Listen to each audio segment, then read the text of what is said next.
Private Lender Podcast, episode 105. The Private Lender Podcast quote of the day comes to us from Steve Jobs, who said, "Here's to the crazy ones, the misfits, the rebels, the troublemakers, the round pegs in the square holes, the ones who see things differently. They're not fond of rules, and they have no respect for the status quo. You can quote them, disagree with them, glorify or vilify them. About the only thing you can do is ignore them, because they change things. They push the human race forward. And while some may see them as the crazy ones, we see geniuses. Because the people who are crazy enough to think they can change the world are the ones who do."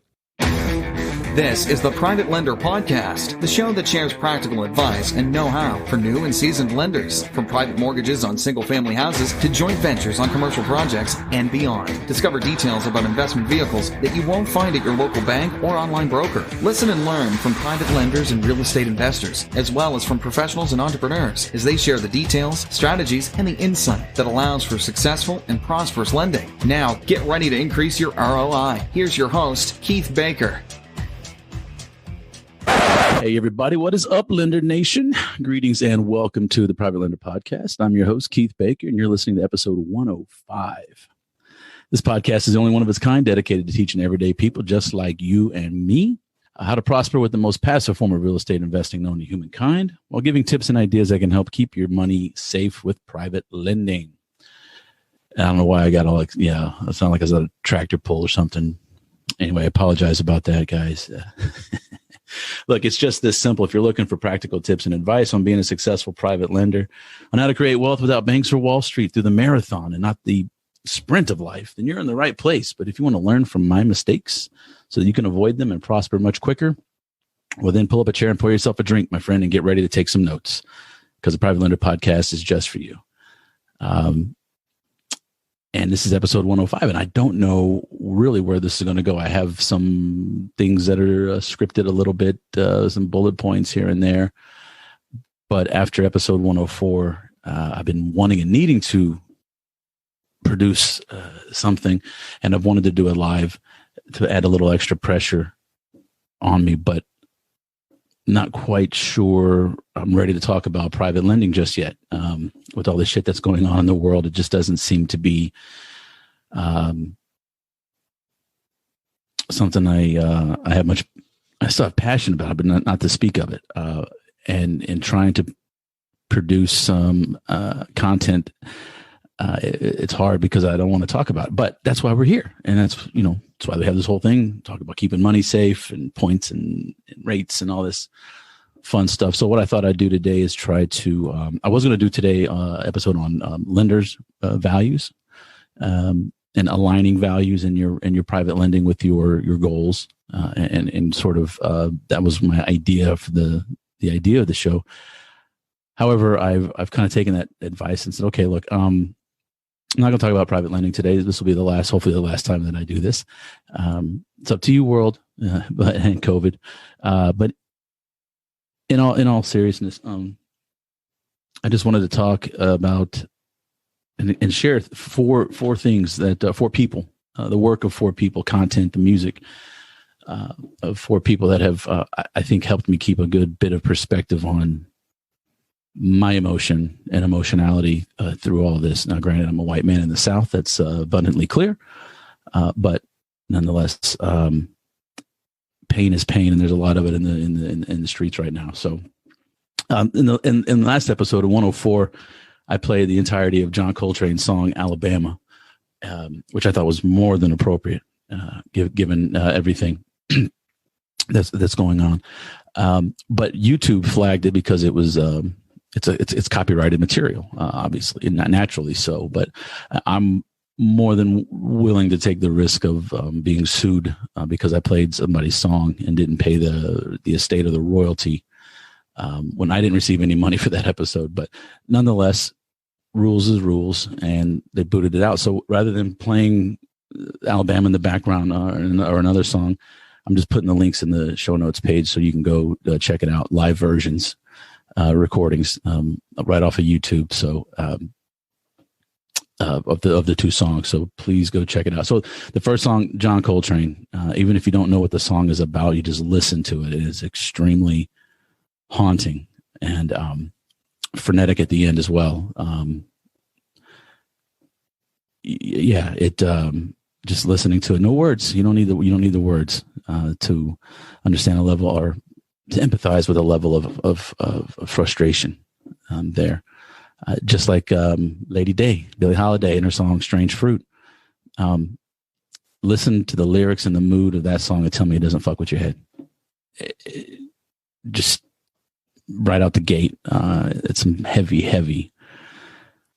shit. And you see the protests come from that. I think for me, I see the line. It still hasn't been dealt with in an appropriate manner, whatever that means. The civil rights issue here in the United States. So,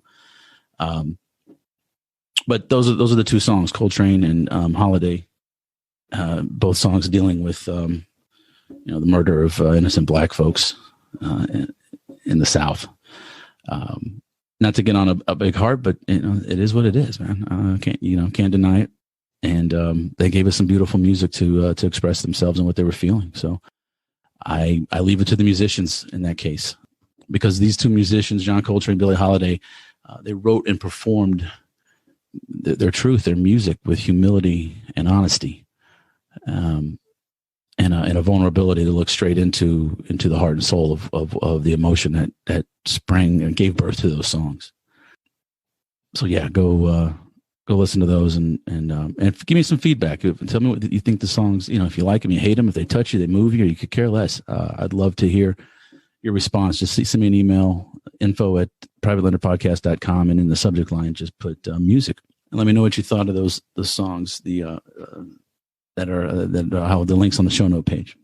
The remaining two individuals are still alive and well and working here in the United States. I follow both of these men because they are outspoken, and I find that I don't agree with everything that they say. I'm not always on board 100% with everything, but I've always respected what these two guys have said and what they have to say, and I make time to listen to them, because I think both are teachers, whether they realize it or not.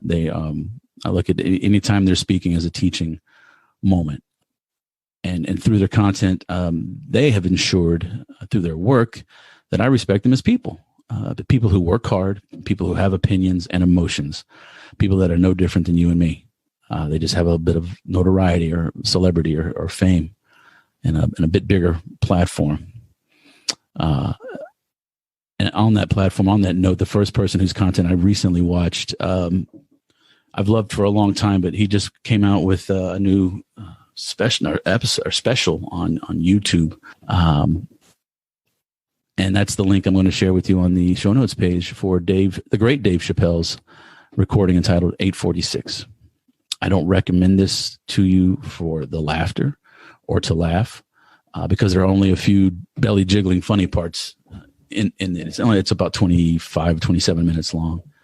But I recommend 846 in order to provoke thoughts and beliefs for and against about what you're going to hear. Either way, it's thought provoking, because I believe Dave Chappelle presents his comedy and presents the truth with humility and honesty and a vulnerability like no other performer, no other person has in my lifetime anyway.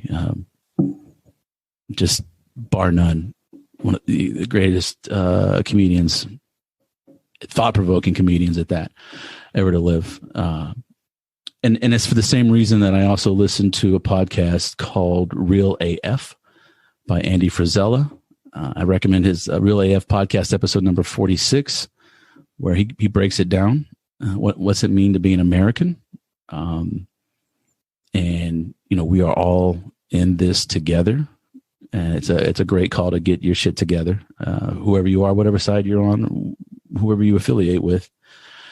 But yeah, he gets pretty animated and yells a lot, which I guess I can sympathize actually. And he gets passionate, but and some of the things he says, they don't always click with me right away, but ultimately they will. Sort of like the second time you go watch a Dave Chappelle Netflix special, about a week or two or a month after you've watched it, you see the things that you didn't catch before. It's the same thing with Andy Frisella. And like neither one of these guys, these links are going to sell you anything. It's just them talking, giving their opinions, giving their emotions. And I thought there's probably nothing better to put out right now than that. And I'm going to go back and I'm going to work on lenders' values and whatnot and lending criteria, loan criteria. But, as long as I'm walking down this path on this planet and I have this microphone and all three of you people are going to, listen, then I'm going to try to express what I believe to be two laws of the truth, or the laws of truth. Number one, real wealth has nothing to do with how much money you have. And number two, financial wealth is the financial wealth that you build and keep is a marathon. It's not a sprint. Keep your eyes on the prize and don't live for the short term. Jeez. I think I need to hang it up right now, man. It's been a long day and I got some work I actually need to get done. So that's going to do it for episode 105. I want to thank you, the listener, for sharing your time and your ears with me today, because I surely do appreciate it. And now's the part where I'm going to look into the camera and put my puppy dog eyes up and say, would you please go leave me an honest rating and review at iTunes, Spotify, SoundCloud, Stitcher, iHeartRadio, wherever you hear my voice, whatever platform you use to listen to podcasts. I would truly appreciate it if you could go do that for me. It helps get the word out there and gets more people like you and me connected. So with that, I say adios. Y'all stay safe. Take care. Besides self-awareness and some peace for this country, I wish you all safe and happy, prosperous. Safe and happy, prosperous. Private lending, you know what I mean. I'll catch you guys on the next episode. We'll talk private lending next time. Y'all take care. Thanks so much for listening to this episode of Private Lender Podcast with your host, Keith Baker. For more great content and to stay up to date, visit privatelenderpodcast.com. If you enjoyed today's episode, please rate and review, and we'll catch you next time.